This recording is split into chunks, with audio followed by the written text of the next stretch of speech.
এবার আমি পাটিসাপটা পিঠে করব। পৌষ সংক্রান্তি তো, তাই দিয়ে দিলাম আগে বাটির মধ্যে 1 বাটি ছোট চিনি, তারপরে 1 বাটি সুজি, এটা দিয়ে দিলাম। এবার 1 বাটি চালের গুঁড়ো মেপেই নিয়েছি সব দিলাম। এবার দিচ্ছি 1 কাপ ময়দা, এটা দিয়ে দিলাম। এবার আমি অল্প অল্প জল দিয়ে এটাকে গুলে নেব। 1 কাপেরও অর্ধেক একটু কম জল নিয়েছি।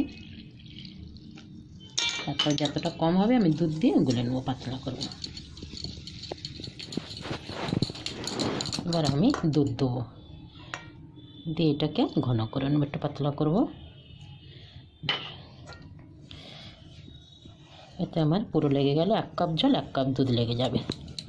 2 কাপ হলে ভালো হয়,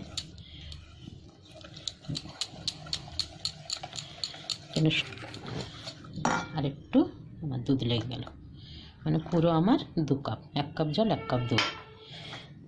এবার একটু ভিজবে, একটু 20 মিনিটের মতো পচে, তারপর নারকেলটা কুড়ে নেব, একটু পুর বানিয়ে নেবো নারকেলের। এটা একটু ঢাকা দিয়ে রেখে দিলাম আমি। এখন এখানে আমি গুড় ভেঙে রেখেছি, খেজুরের গুড়। নারকেলটা আমার করা হয়ে গেছে, ফ্রাইপ্যানটা বসিয়ে দিয়েছি, একটু জল দিয়ে দিলাম অল্প একটু। এবার এই গুড়গুলো দিয়ে দিলাম, গুড়টা একটু গুলে যাবে, তারপরে আমি নারকেলটা দিয়ে দেবো, দিয়ে পুর বানিয়ে নেবো একটু। গুড়টা আমার গুলে গেছে, এবার আমি নারকেলটা দিয়ে দিলাম। একটাই নারকেল, কিন্তু অনেক হয়েছে নারকেলটা, 40 টাকা কিছু ঠকা হয় না। এটা ভালো করে আবার পুর বানিয়ে নেবো আমি। তারপরে গোবিন্দভোগ চাল দিয়ে একটা আমি ক্ষীরের পাটিসাপটা করবো। একটু ক্ষীরটাও বানাবো আমি, দুধ বের করে রেখেছি এখানে। এখানে আমার পুর বানানো হয়ে গেছে, গ্যাসটা আবার বন্ধ করে দেবো, দিয়ে আবার সসপ্যানটা ধুয়ে আর একটু দুধ বসিয়ে দেবো। এখানে আমি আধা কিলো দুধ দিয়ে দিলাম। দুধটা খুব ভালো একটু ঘন করে নেব। এটা আমার গোবিন্দভোগ চাল, এটাকে বেটে রেখেছি শিলে, এবার আমি এর মধ্যে দিয়ে দিলাম। দুধটা আমার ফুটে গেছে, চালটা দিয়ে দিলাম। এটা আবার শুকনো করতে হবে নাড়তে নাড়তে। এবার আমি মিল্ক পাউডারটা দিয়ে দিলাম, এটা দিলে দুধে আরও স্বাদ আসে। কেন একটু কাজু বাদাম দিচ্ছি না তো আজকে, খালি দুধের ওপরেই হবে এটা। এবার আমি খেজুরের গুড়টা দিয়ে দিলাম মধ্যে, নাড়তে নাড়তে হয়ে যাবে, গুলে যাবে গুড়টা। আমার ক্ষীর হয়ে গেছে, এবার ঠান্ডা হয়ে গেলে জমে যাবে, দিতে খুব সুবিধা হবে। গ্যাসটা বন্ধ করে দিলাম এখানেই। এটা আমার 1 ঘন্টা ধরে রেখেছিলাম মেখে, এবার একটু এর মধ্যে কাটিয়ে নিলাম।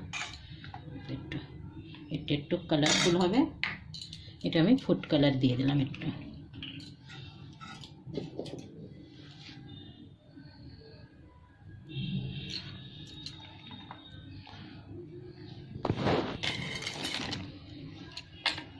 এটা খুব ভালো করে মিক্স করে নিয়েছি কালারটা। এবার আমি এই দুধের প্যাকেটের মধ্যে দিয়ে দিলাম। এবার আমার ফ্রাইপ্যানের মধ্যে তেল লাগিয়ে দিয়েছি, এবার অল্প অল্প করে গলাটা দিয়ে দিলাম। গ্যাসটা মিডিয়াম করে রেখেছি।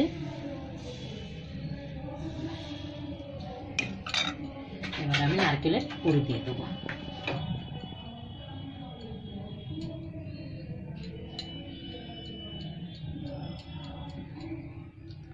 এর সাথে একটুখানি আমি চালের এই ক্ষীরটাও দিয়ে দেবো।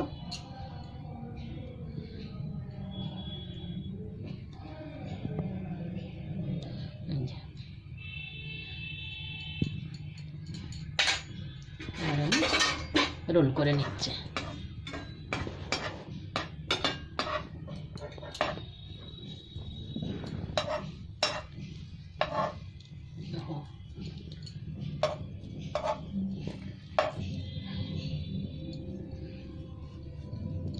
অনেক বেশি পাতলা হয়ে গেছে আমার, চলো এটা হয়ে গেছে। এবার নিয়ে একটা প্লেট লাগিয়ে দিচ্ছি। আমি বেগুনের বোঁটা নিয়েছি, নিয়ে তেল লাগাচ্ছি। এটাও খুব সুবিধা হয় বেগুনের বোঁটা দিয়ে, এটা আমার বেশি করতে। এবার একটা কালারফুল হবে আমার এটা।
পাটিসাপটার ভিডিও ভালো লাগে তাহলে অবশ্যই লাইক, সাবস্ক্রাইব, কমেন্ট, শেয়ার অবশ্যই করবেন। ধন্যবাদ।